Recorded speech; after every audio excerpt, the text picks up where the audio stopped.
Okay, welcome back. This is Mr. Hollins, and this is part two of the plankton notes and macroinvertebrate summary.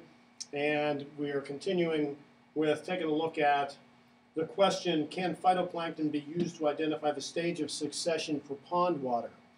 And here's our question for pond water. And so make a hypothesis based on the types of plankton that we find. Is this possible? And so you have to be familiar with the types of plankton. Different types of plankton include these indicator plankton, including desmids and diatoms.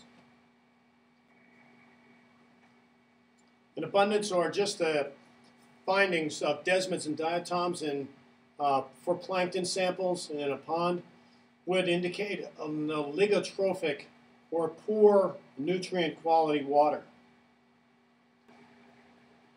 Additionally, we have flagellates and green algae, and these would be indicative of the mesotrophic. Mesotrophic being just right, right in the middle, an even balance.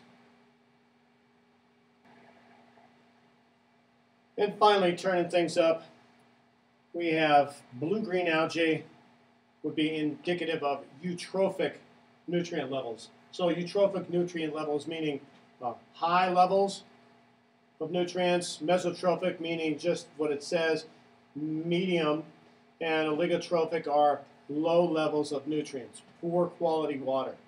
So these are just some of the ways that we have to determine water quality.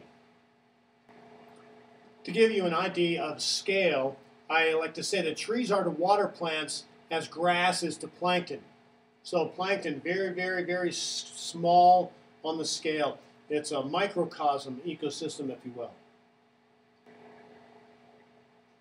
So here we have the very early stages. Anytime water shows up somewhere, it's a young or new body of water. Maybe it's a puddle, maybe it's a large pond.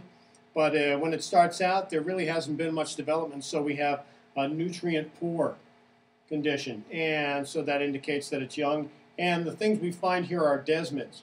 Desmids are the initiators for succession. So a very important job they have to do to start to establish life there of any sort, which allows succession to take hold and eventually grow into different stages, such as the mesotrophic level, a mid-nutrient level of average age. It's sort of new, but still succession has taken hold. And here we can still find some diatoms. We find diatoms in a cross-section of oligotrophic to mesotrophic area. So diatoms, some flagellates, and some green algae. Finally, as may be the case, we have a eutrophic condition in which nutrient levels are high, nutrient-rich, and this may not be the best of situations. Sometimes we have an overabundance of nutrients due to fertilizer, and this gives rise to blue-green algae, also to algal blooms. Sometimes the nutrient levels get so high that we have this giant bloom or overpopulation of blue-green algae. Sometimes it's red. It's called a red bloom, and so this is a eutrophic condition where high levels of nutrient exist. Here we have a picture, and you may have seen this in your lab. Some of this algae here, some of this planktonic algae, and these are great initiators for stages of succession. Many of you got to see this little navicula. This is an example of a diatom plankton from our plankton lab. Many of you had this sort of a thing in your microscope view.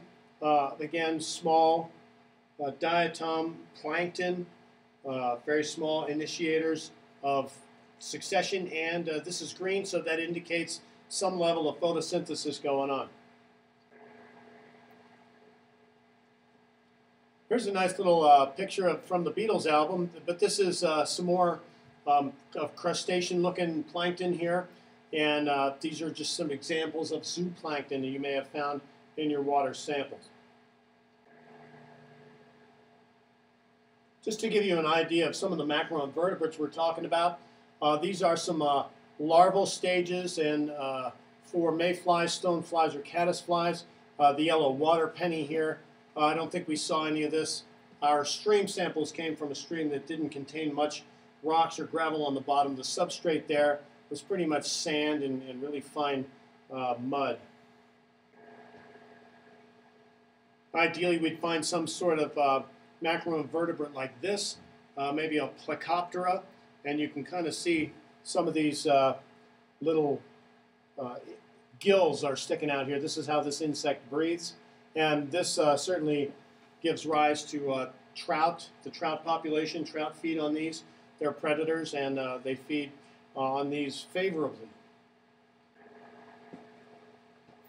And here's a diagram of one of our macroinvertebrates that you'll get to do one of yourself when we do a macroinvertebrate monograph.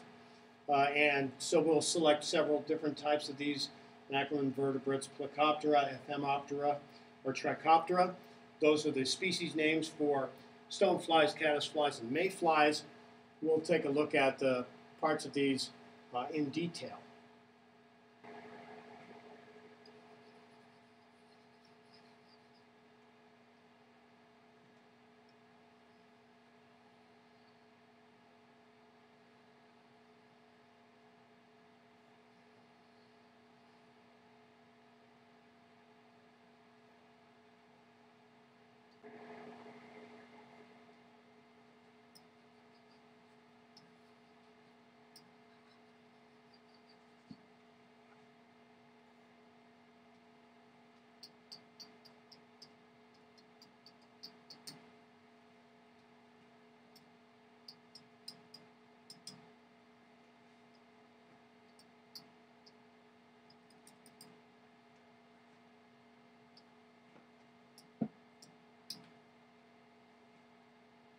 This concludes with your message in a bottle, and here's your 2-liter bottle, and you will be asked to put the components of an entire ecosystem into a 2-liter bottle and have this cycle all of the nutrients and process the energy that it will get through sunlight and photosynthesis.